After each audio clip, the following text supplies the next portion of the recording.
իրավունքների մասին խոսելն է, վերում որ պահանջներ նկատմամբ առաջադրեն, այլ իրավունքների մասին երբ որ խոսում ես, կարողանում ես այդ թվում նաև պաշտպանել քեզ։ Ու դա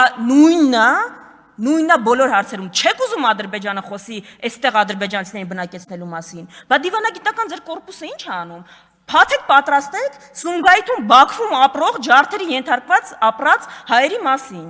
Բա ինչով եք զբաղված։ Թե ջայլամ ենք մենք։ Գլուխներս մտցնենք ավազի մեջ, մեկ էլ անդադ անակնկալի գանք, որ Բաքուն իր հերթական պահանջը հասցրել է տեղ ու բան անում։ Հասել ենք դրա կատարմանը։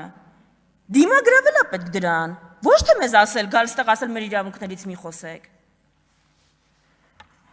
Եվ որ ավարտեմ։ Ես չեմ հասկանում, իրոք չեմ հասկանում, դուք ձեզ հռչակել եք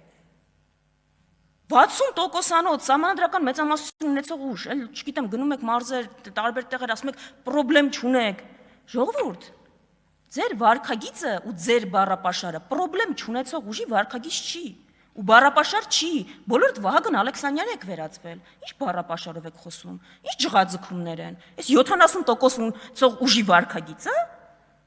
Ձեզ մի քիչ իրոք զուսպ պահեք, եթե դից 70%-ով գնում եք, հաղթում եք, որ ձեր դեմ խաղ չկա, բա ինչ ջղաձգում է, այստեղ գալիս եք ինչ հիստերիկ ելույթներ են, կամ ինչ բառապաշար եք օգտագործում։ Չէ, էլ չգիտեք բանին ոնց, մեր ժողովրդին ոնց ահաբեկեք, զգացիք, որ պատերազմի թեզել չի աշխատում, մարդկանց պատերազմը վախացնելը։ Զգացիք։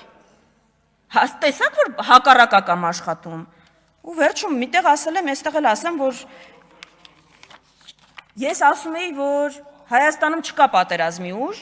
Հայաստանում չկա պատերազմի խաղաղություն բանավեճ, որտեղ այդ բանավեճի երկրորդ կողմը չկա պատերազմ ուժով, բայց ես սխալվում էի, կներեք սիրելի հայրենակիցներ, Հայաստանում կա պատերազմի ուժ, Հայաստանում կան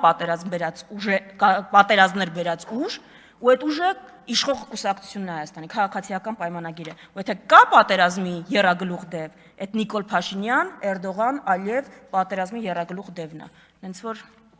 դրա մասին մտածեք։